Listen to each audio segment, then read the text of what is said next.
Okay. So I have a topic. I think it's a big topic for most people that need to live somewhere, right? So what's the big deal about renting versus buying? 'Cause Julian is experienced in both. And that's actually how we met. I was looking for a rental for another side place for some other business. And he's has his own business for property management that he's put together and is very well experienced in this world. So, what do you think about this whole concept of, like the American dream of owning a home versus just renting and, not dealing with all the stuff that comes along with real estate? The first thing I tell a lot of my clients is not all buys in California are good buys. I think that's a common misconception with a lot of folks that think, oh, as long as I get my hands on a home, I'm going to build that equity and that wealth, which is true. There's so many benefits I think that you and I have realized because we kind of dabble in both. We're owners of real estate, but we're also renters by choice, I'll say. And we have the flexibility to rent. Well, and there's all the dynamics of what's your interest rate, right? Like Yep. what's the guy next door that has the same price house could be paying $1,000 a month less because he locked in a 3% loan and you're sitting at a 7% loan, right? That's right. Yep. So that's in the buying world. Yeah. Yeah. So I think you probably were able to buy at favorable interest rates at one point during your I career. was. Yeah. But when you sell, you can't roll your interest rate. That's the sad part. Because I did have a 2.9% loan on one of my Oregon properties and I had to liquidate it. I didn't have to, but I wanted to move on to another project. And the loans don't roll with the land. Which is really unfortunate. Yeah. But you must have saw a better opportunity. Like there was an opportunity cost there to forfeit that 2.9 to get into something that maybe was a higher interest rate here in California because you probably saw something of like equity appreciation or something like that. I Right? got a That's good why price you're on yeah, that yeah. house. So there you go. Exactly. So you saw that math where it's like, oh, you know what? It made sense to give up that lower interest rate because I can make more money here on California real estate. I bet. Right? That's what I did. I migrated, and we'll get into my own projects when I do my separate podcast just with myself. But I migrated. I had some really good opportunities in Oregon. I'm from Oregon. Bend to Oregon is an amazing place, had a lot of growth, and I had a lot of good properties that I fixed up and moved. But I eventually wanted it come back down here. So yeah. Yeah. And see, I was also very lucky. I bought at a good time. I would say the best time to buy was probably 2011, 2012. So Oh, after absolutely. 2008, I'd say the next best time to buy was any time before COVID, right? And I was lucky that I did that too. yeah, see, there you go. So I think interest rates drove my decision. I was fortunate to be in a position to buy jointly with my sister. I will say, we kind of teamed up 50 partners to buy 2 houses in 2020. And you can call it a little bit of luck but part of it was me setting myself up to be in a position to buy up until that time. But then also because of my experience with financial underwriting and modeling, I literally was on Redfin and I put together a financial model for single family homes twice. And so I put this institutional So level. you're saying that USC taught you some stuff? I actually learned something. For $100,000 of tuition, I actually got one thing out of it. So hey, but $100,000 probably made you $100,000 just on that buy. Bingo. I mean, good ROI, yeah. right? Yeah. I mean, in my history, look, everybody, there's the median home price around the nation is different everywhere. And, 200 grand, 500 grand, a million, 2 million. It depends, obviously. There's all these variables, right? And how much you can make off something. At the end of the day, the realtors that sell the houses usually make the most money on a lot of these homes. I am learning because that. they get a nice chunk of change. Yeah. But, and we'll get into that. Well, yeah. I have so many opinions on that. But no, like the fact that you spent, say, 100 grand on your education for this, but you can make that on one house, Yeah. And what I tell people now is actually I learned a lot, right? A flip or, just buying, like you said, like buying in 2010 or buying during COVID. And next thing you know, your house is worth 100 grand more. Some of those things can, happen. So yeah. So you can attest to this because I like learning that buying these two houses, I realized in life, you don't have to be right that many times. You can be right just a few times, and those few times will pay off exponentially, right? So I made my first million on two good buys, right? Two, and because I had two that were bought as the knife was falling, interest rates were falling during that time. I got my first house at 3,875. And then I got my Marina Del Rey duplex at 299, and that's locked in. And I didn't even know that even those prices even exist. yeah, Jeez, I I've was been like, here for I guess I didn't hit 25 the years. exact bottom, yeah, because the bottom was like 265. So I, kind of shot myself in the foot there. But having a two handle in front of it, I was happy, very happy with that. Amazing. Yeah, so I'm never going to sell that thing. And I always bought my real estate, and this is the other thing I like to talk about. Is like the long term holders in real estate always win. I know there's a flipping model and all that stuff, and yes, there is a business to be but had you pay there. taxes when you flip. You do. Capital and gains. that's the stuff I'm dealing with. We'll get into 1031s that's right, yeah. and all that, but if you can buy and hold and cash flow it, it's and then you can still leverage it too, as it's an asset. That's just amazing. So to be able to, when you get those kind of things, unfortunately, sometimes, people have to liquidate stuff because of certain financial reasons, but if you can keep it, it's always best. Like, real estate, that's why it's called real estate. It's not going anywhere. There's only so much land on this planet, and Doesn't grow. especially where people want to live, and there's more and more people. We hear about in the news all the time about housing crisis and issues. They've relaxed a lot of building codes to allow ADUs. Another thing we'll get into, and also just multi units and allowing a little more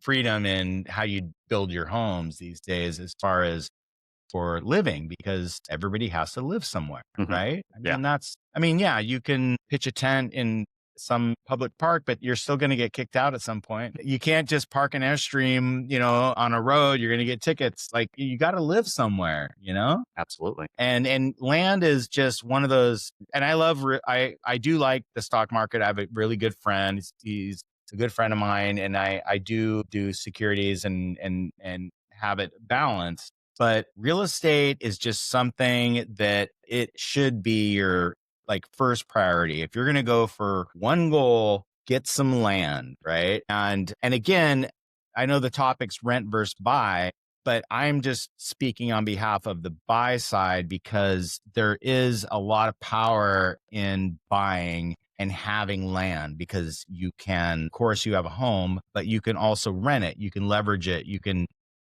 borrow from it, all these things, and it appreciates. And if you can look at this, of course there's crashes here and there, but if you look at the 10, 20, 30 year, it's always going to go up because there's only a finite amount of land on this planet. Yeah. So you brought up something that my wealth advisor once told me, and he said, you're backwards of all my clients, because most of my clients are invested in the stock market so that they can buy real estate. They said, you're coming to me because you already own real estate, and now you're looking to reinvest that cash flow into the stock market. And I can tell you, for all the things you just mentioned, and the risk and the cyclicality, I don't know if that's a technical term, but of the stocks and the volatility, that's what I meant. Volatility of the stock market. Well, it is cyclical too. Yeah, it is cyclical, but I've always felt less of a victim to it, because I bought my real estate at such a good time. I'll just share the math. So my mortgage is $4,100 on the Marina Del Rey duplex. I'm getting $4,100 out of one of the units, one side, and I'm getting $4,800 out of the other side. Right. So this is the house hacking thing that everyone talks about, but very few are actually doing. Well, I've lived it. And so you're making $50,000 a year profit. Simple math. There's other monthly payments of the rental. Of the rental. Correct. After, and then you take the property tax and the insurance out of it and those things. Maintenance. But yes, of course. Yeah. High level. Just when you take all that stuff out, I'm really an operating cost. I am paying the water bill. There's a reason. Share that in the future. Yeah. But your water bill is not $50,000. No, it's not. So thankfully I am cash flow positive. I'm netting about $35,000 a year off. Yeah, that's incredible. Right? And that's for a duplex in Marina Del Rey, right? That's a lot of people's income for the entire year working a full-time job. Right. And and the thing is, that doesn't even factor in the appreciation that's taken place since 2020. And that's consistent. Right. And that's the simple math I like to share, is that my interest rate, my debt, that 299% is charged on a $975,000 loan. My equity is appreciating off of the basis which I bought it, which was 1.3. So you have to realize like that appreciation is taking a much higher number, my purchase price, and I'm building equity off of the purchase price back. Jeez. But I'm just yeah, hoping to see fives, I know that's what people are praying. Yeah. Just a five handle. Yeah. But Yeah, I guess, it's so I grateful. did, I follow all this stuff. I know that, we got used to this, like, during, COVID and all this chaos, when they, dropped the rates to zeros and all these things where, rates were at, 2.5, 2.9, whatever. And people thought, "Oh, okay, that's like normal. Like, this is what rates are." Cause they stayed there for a year or two. But if you look at history, typically interest rate on a home purchase mortgage is more in the five range, kind of 5 to 6 ish. Mhm. That's normal That's right. because you can go back to the 80s, and I'm not going to do like all history here, but they got into the 11, Teens. and obviously house prices were cheaper. Right. So that's that That's dynamic, right? that's right. It's like, okay, and I think this is another topic that we'll get into is like when you buy a house with a cheap interest rate, but you're buying the house for more versus buying the house cheaper with a higher interest rate, because interest rates can be refinanced Yes, versus once you pay for the house, that's how much you owe. that's right. That's Yeah. exactly right. And so you hit on a bunch of things there that I would get into, but Yeah. I also tell my clients the real estate, the money is made on the buy. Yeah. You buy it at a favorable basis, you've already earned that equity day one, right? And that's been my entire career, which is acquisition. So I'm a hell of a negotiator. My entire career, I've been buying things for cheap. Like that is my job to negotiate the best possible price for my company, now for myself. But I think we touched on a lot of key points on why owning builds you a lot of equity, revenue, all that good stuff. But I think also I've learned that owning gives you a bunch of tax benefits as well, right? So the property tax deductions, which it's capped now, but still, and then you factor in the mortgage interest deductions as well. And so I've also reaped the benefit of not only am I generating revenue and appreciation, building equity through that, I'm also saving on my taxes every year. Yeah. And so you compound all of that together. That's why I own. It's And advantages. that's, again, these are going to be all topics that we're going to kind of go into in the future, that we can break down. But Julian's totally right about, and tax laws change, they can benefit you. Sometimes they don't. It really depends on it depends what you have to write off against. And it depends on, are you building or are you renting or are you owning? And, there's a lot of different ways, but yeah, I think that's a big topic for rent versus buy. So let's jump into rent for now. So rent is the easy, because I have friends that are multimillionaires that Yeah. that don't own real estate. They Mm. don't want anything to do with it. Mhm. They're more into stocks and they're more into whatever else. And they just don't know houses. They're not into it. Sure. They're not into architecture. They're not into, and they prefer to rent. And when you think about renting, and actually one of my friends, he rented a place down here in Hermosa Beach on the Strand. It's probably about a $7-8 million house, and he got into a rental agreement way back, like probably 13 years ago, and it was like 11,000 a month, and I thought he was crazy, right, or 12,000 a month or something. And I'm like, you're insane. But it has a back house above the garage, or a second unit that the owners allowed him to sublease. So he immediately did that, and over the year, he became really good friends with the owners. They've never raised the rent on him. He takes care of the house. They love him being there. Now that 11,000 is looking pretty good. Yeah. And then the back unit has gone up and up and up. And so now out of pocket, he's paying like, I don't know, maybe like 5-6 grand to live in like an $8 million house on the Strand in Hermosa Beach. Beautiful. Yeah.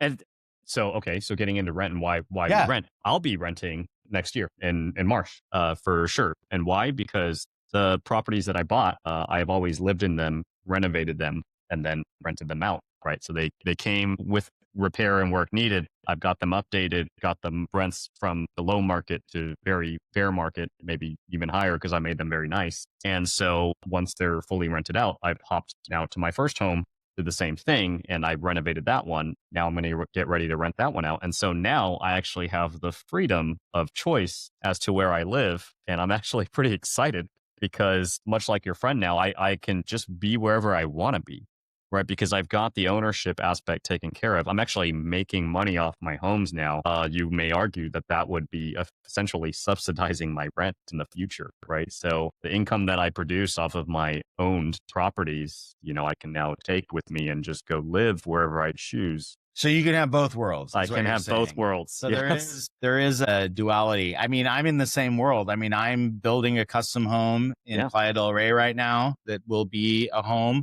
but I'm also renting in the meantime.